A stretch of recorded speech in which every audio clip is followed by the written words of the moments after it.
Olá, queridos! Tudo bem com vocês? Jesus disse em João 16:33 que no mundo nós teríamos aflições, mas que deveríamos ter bom ânimo, pois ele venceu o mundo. Ao contrário do que muitos pensam, o Evangelho não nos garante uma vida sem lutas e enfrentamentos. Todavia, as promessas de Deus, a sua palavra, o Espírito Santo, a presença do Pai amoroso nesses tempos desafiadores fazem toda a diferença. Não estamos sozinhos, graças a Deus. Nós não fomos abandonados. Tiago 4,7 ensina que devemos nos sujeitar a Deus, mas resistir ao diabo, pois ele fugirá de nós. Que tremenda afirmação! Mas perceba, o diabo vai fugir, mas antes temos que nos sujeitar a Deus e resistir ao inimigo. São duas ações que se complementam: sujeição a Deus e resistência diante dos ataques das trevas. Resistir é preciso, assim como sujeitar-se a Deus. Um dos significados da palavra resistir é não se submeter. Veja que interessante. Tiago diz que devemos nos curvar à vontade de Deus, mas não podemos nos dobrar às pressões do diabo. Ou seja, quando não resistimos ao diabo, estamos nos dobrando diante dele. A orientação é muito clara: dobrem-se somente diante de Deus. Quanto ao que proceder do adversário, resistam. Sendo assim, também é importante considerar que resistir exige força e para isso temos que nos preparar. Do mesmo modo que alguém despreparado não pode suportar o desgaste de uma maratona, uma alma despreparada não suporta as pressões do adversário. Para suportar, superar dificuldades, permanecer firme frente às investidas do diabo e manter-se inabalável, é necessário uma alma fortalecida, decidida, convicta, preparada. Veja comigo 3 ações muito práticas que fortalecem a nossa alma e nos ajudam a resistir às investidas do adversário. Em Hebreus 10:23, a Bíblia diz que devemos guardar firme a confissão da esperança sem vacilar, pois quem fez a promessa é fiel. Para resistirmos ao inimigo, é fundamental alimentarmos a esperança. Quando trazemos à mente as promessas de Deus, fortalecemos o nosso interior. A confissão da esperança, enfatizada neste texto de Hebreus, é a nossa declaração de fé na promessa feita por Deus. Por isso o texto diz que devemos guardar firme essa confissão, pois o adversário fará de tudo para tirá-la dos nossos lábios e dos nossos corações. Muitos desistem exatamente quando perdem a esperança.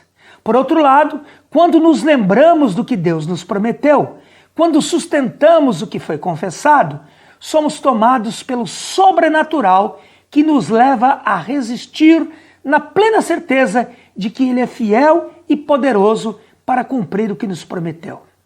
Se deixarmos a nossa mente à deriva, entregue aos próprios pensamentos, certamente não chegaremos muito longe. A promessa de Deus e a nossa confissão devem ser usadas para renovar o ânimo da nossa alma. O profeta Jeremias, num dos momentos mais tristes da história de Judá, quando o povo de Deus for levado para o cativeiro de Babilônia, declarou: quero trazer à memória o que me pode dar esperança. O profeta sabia que para se manter firme, resistente diante daquela circunstância terrível, a sua alma precisava ser alimentada com a esperança. No mesmo livro de Hebreus, capítulo 13, verso 15, a Bíblia diz que por meio de Jesus devemos oferecer a Deus sacrifício de louvor, que é fruto de lábios que confessam o seu nome. Considere isso. A questão do sacrifício aqui é colocada numa outra perspectiva.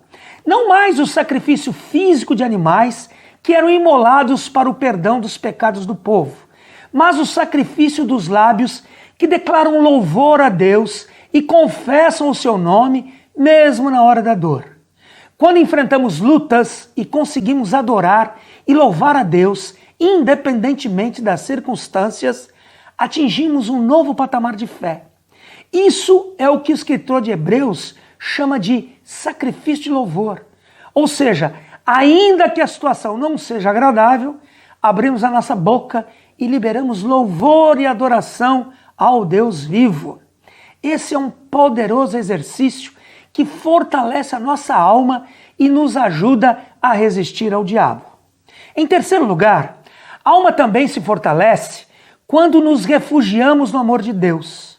Refugiar-se no amor de Deus é muito mais do que saber que Ele nos ama, mas sentirmos esse amor, experimentarmos esse amor, sobretudo quando estamos enfrentando adversidades. Isso produz confiança e intrepidez. Uma das setas mais terríveis do inimigo é o medo.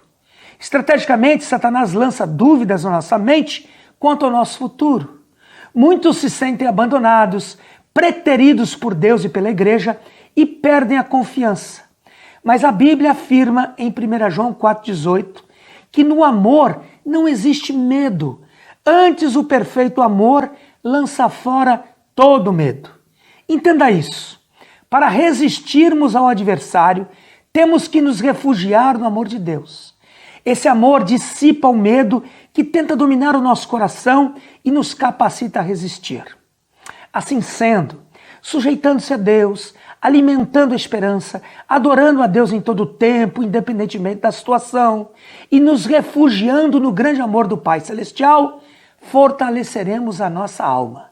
Estaremos guardados das investidas do diabo e certamente ele fugirá de nós.